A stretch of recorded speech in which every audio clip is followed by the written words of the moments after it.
Intensive farming है तो आपने रिसोर्स एफिशिएंट होना है, per unit volume of water आपने प्रोडक्शन ज़्यादा लेनी है।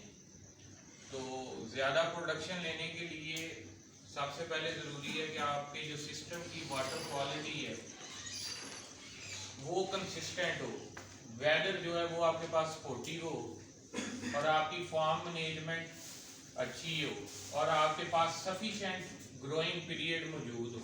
अगर ये सारी चीज़ें हों तो फिर हम एक टर्म यूज़ करते हैं ऑप्टिमम स्टॉकिंग डेंसिटी। वो आप करके तो अच्छे नतीजे ले सकते हैं।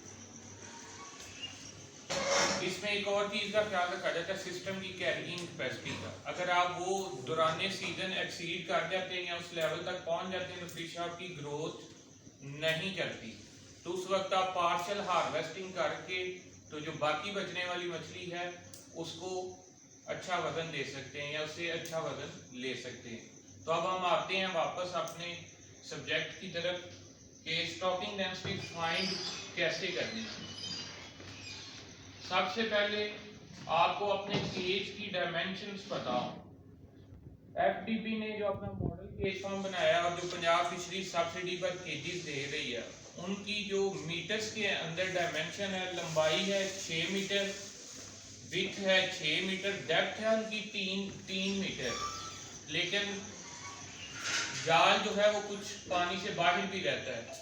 तो वो चीज़ें जब आपने सब्ट्रैक्ट की तो जाल जितना पानी के अंदर रह रहा था वो अराउंड 2.5 मीटर के था। इन एक्चुअल जो है वो 3 मीटर की डेप्थ है जाल की, लेकिन जो पानी के अंदर है वो लगभग 2.5 मीटर के करीब है। तो हम इन तीनों चीज़ों का वॉल्यूम ऑफ वाटर या क्यूबिक मीटर्स निकाल लेते हैं। Length 6 metre, width 6 metre, depth 2.5 metre. तो ये जब हम फिगर्स को मल्टीप्लाई करते हैं तो हमारे पास जो वैल्यू आ जाती है वो है 90 क्यूबिक मीटर। अब ये एक ऐसा यूनिट है जिसके लिए अंडरस्टैंडिंग आसान है, आप फुट्स में भी कर सकते हैं। एक क्यूबिक फीट के अंदर 28.3 लीटर पानी आता है। तो ये जो 6 मीटर है ये तकरीबन 20 फीट बनता है, 20 फीट, और ये तकरीबन 10 फीट के करीब। तो एक क्यूबिक फीट जो है उसके अंदर 28.3 लीटर आता है। तो वो छोटा यूनिट है, तो हम उससे बेहतर यूनिट जो यूज करते हैं वो क्यूबिक मीटर यूज करते हैं। तो एक क्यूबिक मीटर के अंदर, एक क्यूबिक मीटर का मतलब है 1 मीटर लंबा, 1 मीटर चौड़ा और 1 मीटर ही डीप। तो पावर बन गई 3, 90 क्यूबिक मीटर का आपके पास वाटर वॉल्यूम आ गया एक केज का। अब हमेशा आपने एक चीज ये याद रखनी है कि एक क्यूबिक मीटर जो है वो 1000 लीटर के बराबर है। ये आपका पैमाना है स्टॉकिंग डेंसिटी फाइंड करने का। एक क्यूबिक मीटर 1000 लीटर के बराबर है। साइंटिफिक तहकीक से ये साबित है कि जिस वाटर बॉडी की वाटर क्वालिटी कंसिस्टेंट रहती है, जो कि मैटर करती है आपकी डेप्थ पे, वाटर करंट पे और साइज ऑफ द लेक पे या साइज ऑफ द रेजर्वायर पे, अगर वो कंसिस्टेंट रहती है और आपका सिस्टम जो ओवरऑल एनवायरनमेंट का जो टेम्परेचर है वो ज्यादा वेरी नहीं करता, ट्रॉपिकल जैसा रहता है, तो आप 1000 लीटर से 20 किलो मछली कम से कम और ज्यादा से ज्यादा 30 किलो मछली 1000 लीटर से पैदा कर सकते हैं। तो इसका मतलब ये है अगर आप 1000 लीटर से 20 किलो मछली पैदा करते हैं तो आप इतने रिसोर्स एफिशिएंट है कि आप 50 लीटर के अंदर से 1 किलो मछली पैदा करने के काबिल हो जाएंगे। तो इसमें सफिशिएंट ग्रोइंग पीरियड भी आपको चाहिए और स्टॉकिंग साइज भी जो है ना वो आपका इतना हो कि आप मछली जो है मार्केटेबल साइज की पैदा कर लें।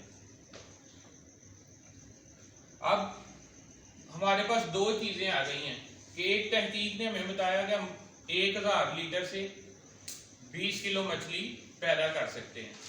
दूसरा हमारे पास पैमाना ये है जो कि इकाई है, 1 क्यूबिक मीटर में 1000 लीटर पानी होता है। अब एक चीज का हमें पता नहीं है, लेकिन हमें ये पता है कि मछली किस साइज की पैदा होगी। दो चीजें आई, इनमें अब हमें ये नहीं पता मछली किस साइज की पैदा होगी। तो अगर आप तिलापिया फार्मर हैं तो आपको पता होगा या आप फार्मिंग करना जा रहे हैं कि मार्केट में तिलापिया 600 से 700 ग्राम की आपको प्रॉफिट की तरफ ले जाती है। तो आप सोचते हैं यार अगर मेरे पास 8 माह मैंने मछली को कल्चर करना है तो मुझे कम से कम एवरेज जो है 700 ग्राम लेना है। तो ये चीज़ आप फर्ज कर लेते हैं अपने ज़हन में, फिर उसको कैलकुलेट करते हैं। अब आपको पता लग गया कि आप 20 किलो मछली पैदा कर सकते हैं 1000 लीटर से, और वेट आपने ज्यूम कर लिया कि मैंने 700 ग्राम की तिलापिया पैदा करनी है। तो इस जब दो चीज़ें आपके पास मजीद आ गई तो आपके नंबर्स निकल आएंगे पर क्यूबिक मीटर। वो कैसे निकलेंगे? आपने एस्टीमेट दे दिया कि मैंने 700 ग्राम की या 0.7 kg की एक फिश पैदा करनी है।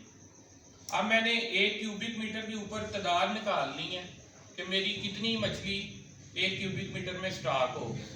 तो प्रोडक्शन जो तहकीक ने साबित की वो थी 20 kg, इसको मैंने डिवाइड कर दिया एवरेज वेट से। तो मेरे पास 1 क्यूबिक मीटर की जो मैथमेटिकल फिगर आएगी वो 28.5 मछलियाँ बनती हैं। लेकिन 28.5 क्योंकि मछली आती तो स्टॉक नहीं होती, तो मैंने उसको अप्रोक्सीमेटली 29 कर दिया। तो आप 1 क्यूबिक मीटर के ऊपर अगर मोर्टेलिटी कोएफिशिएंट एक फिश रखते हैं तो मैंने इस 29 को बढ़ा के 30 कर दिया।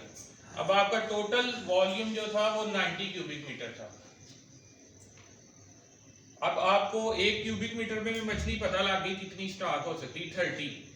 तो जब मैंने इन दोनों को ज़रब किया तो 90 मल्टीप्लाई बाय 30, ये 2700 फिश आपकी 1 केज की स्टॉकिंग बन गई। तो अगर इसमें कहीं कोई आपको समझ ना आई हो तो आप मुझसे पूछ सकते हैं।